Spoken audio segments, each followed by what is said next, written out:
오늘도 때마다 일마다 함께 하시는 예수 그리스도의 은혜와 평강이 우리 성도들과 성도들의 가정에, 그리고 우리 성도들의 삶의 자리마다 함께 하시길 바라고 소원합니다. 이제 성령님의 임재와 도우심을 위해 기도드리겠습니다. 보혜사이신 성령 하나님, 저희들 늘 말씀을 듣고 또 말씀 앞에 서지만 하나님의 말씀이 어렵게 들릴 때가 있습니다. 성령님의 지혜로 그 말씀을 이해하게 하옵소서. 말씀이 멀게 느껴질 때가 있습니다. 성령님의 위로로 우리 마음으로 그 음성을 듣게 하옵소서. 말씀대로 살기 힘들고 싫을 때가 있습니다. 성령님 힘 주셔서 그 말씀에 순종하고 따르게 하옵소서. 예수님의 이름으로 기도드립니다. 아멘. 이제 하나님께서 오늘 우리에게 주신 말씀을 읽겠습니다. 먼저 구약 성경 시편 115편 1절의 말씀입니다. 야훼여, 우리가 아니라, 우리 이름이 아니라 당신의 이름을 영광스럽게 하소서. 당신의 은총과 신실함 때문입니다. 이제 요한복음 7장 18절입니다. 예수께서 말씀하십니다. 스스로 말하는 자는 자신의 영광을 구하지만 자기를 보내신 이의 영광을 구하는 자는 믿을 만하니 그에게는 불의가 없다.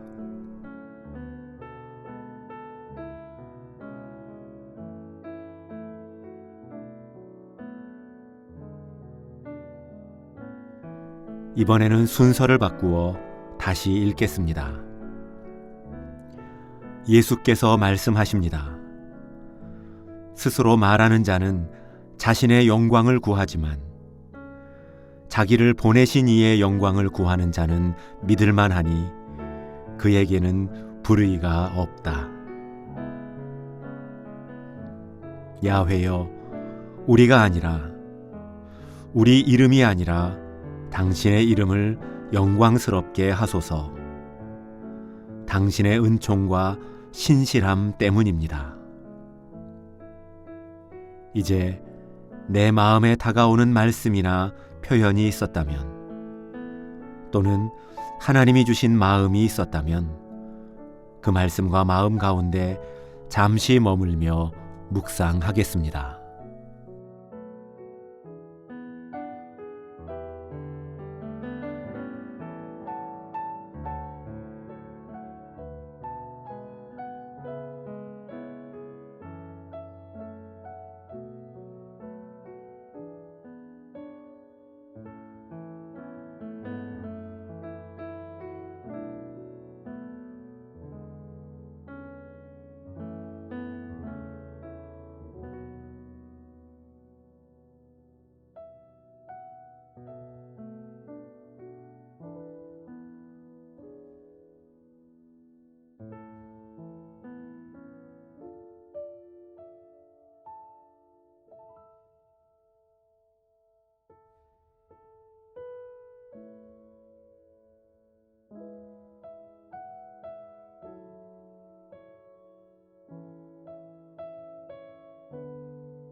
우리는 크리스천 운동선수들이나 연예인들이 시상식 자리에서 모든 영광을 하나님께 돌립니다 라고 고백하는 장면을 보며 감동을 받을 때가 있습니다. 이는 훌륭한 신앙 고백이면서 용기 있는 믿음의 표현이라고 할 수 있습니다. 이처럼 우리는 남다른 업적이나 결과물을 봉헌할 때 하나님께서 영광을 받으신다고 생각하곤 합니다. 그런데 오늘 시편 115편 1절은 좀 더 본질적인 문제에 대해 말합니다. 하나님의 영광은 오직 하나님의 변함없으신 은총과 신실하신 성품으로 인해 빛난다고 말합니다. 이 말씀은 우리의 어떤 노력이나 결과물로도 하나님의 영광을 더할 수 없다는 의미입니다. 따라서 하나님께 영광을 돌린다는 것은 우리가 하나님께 보태드릴 수 있는 선물이 아니라 이미 충만하신 하나님의 영광이 우리를 통해 드러난다는 의미가 됩니다. 구약 성경에서 영광을 뜻하는 단어에는 무게라는 의미가 들어 있습니다. 그 무게라는 의미를 염두에 두면 하나님께 영광을 돌린다는 것은 하나님을 내 삶에서 가장 비중 있는 분으로, 그분을 내 삶의 무게 중심으로 인정한다는 뜻이 됩니다. 물론 그런 무게감을 지닌 채 살아가는 것은 많은 것들을 불편하게 하고 부담을 느끼게 합니다. 언제나 하나님의 시선을 의식해야 하고 나의 자유를 제한받는 것처럼 느껴지기 때문입니다. 그런데 우리는 왜 그 무게감을 부담으로 느끼는 것일까요? 요한복음 7장에서 예수님은 그 이유를 이렇게 지적하십니다. 스스로 말하는 자는 자신의 영광만을 구한다. 하나님의 존재라는 무게감이 불편한 이유는 내 삶의 중심에 여전히 나의 영광과 내 이름을 높이려는 목적이 자리 잡고 있기 때문입니다. 그러나 예수님은 이어 말씀하십니다. 보내신 이의 영광을 구하는 자는 참되니 그 속에 불의가 없느니라. 자기를 보내신 분의 영광을 위해 힘쓰는 사람은 자기를 증명하려는 거짓된 노력에서 자유함을 얻게 됩니다. 웨스트민스터 소열의 문답의 첫 번째 조항은 인간의 제일 되는 목적에 대해 하나님을 영화롭게 하고 그를 영원토록 즐거워하는 것이라고 가르칩니다. 이를 위해 우리는 먼저 우리의 시선을 바꾸어야 합니다. 우리는 나 자신을 위해 존재하는 자들이 아니라 하나님의 영광을 위해 지음받은 그분의 형상이라는 사실을 기억해야 합니다. 사도 바울의 말처럼 우리의 몸과 영혼이 주님이 거하시는 거룩한 성전임을 깨달을 때 우리는 비로소 내 삶을 가치 있게 여기기 시작합니다. 그리고 두 번째로 우리는 우리의 일상이 바뀌어야 함을 기억해야 합니다. 하나님께서 우리를 지으신 목적대로 하루를 살아내는 삶의 태도가 우리에게 필요합니다.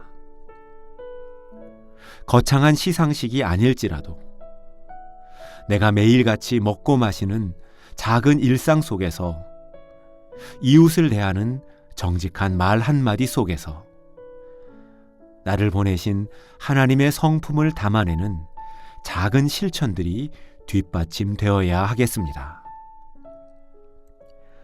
사랑하는 성도 여러분, 오늘 여러분은 무엇을 위해 애쓰고 있습니까?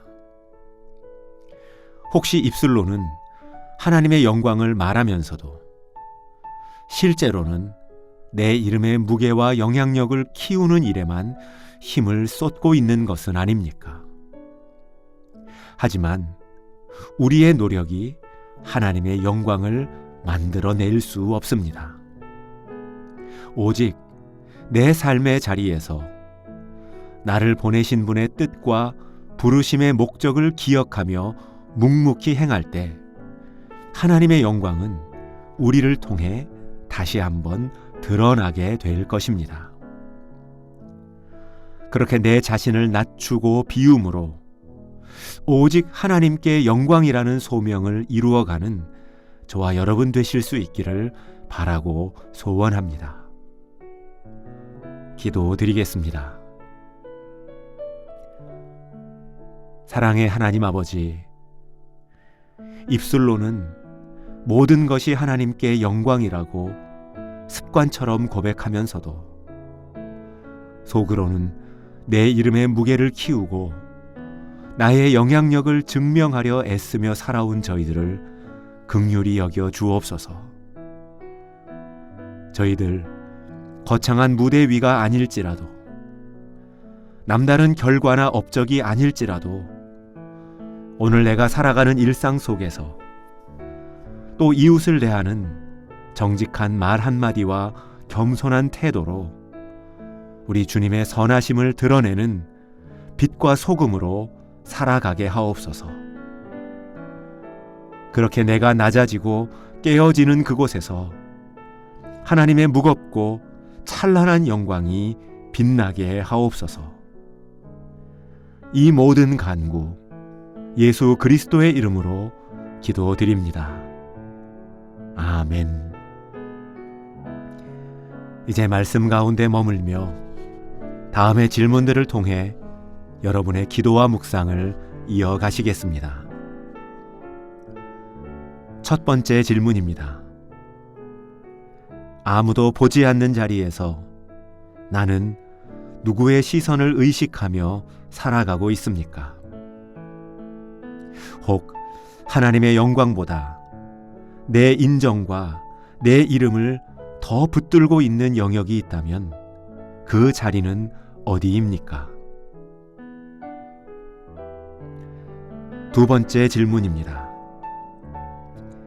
나의 낮아짐과 깨어짐이 하나님께 영광이 된다면, 또 하나님께서 나의 업적과 인정은 감추시고 오직 하나님의 뜻을 이루는 자리로 나를 이끌어 가신다면 나는 그 길을 순종과 기쁨으로 걸어갈 수 있을지에 대해 곰곰이 생각해 봅시다.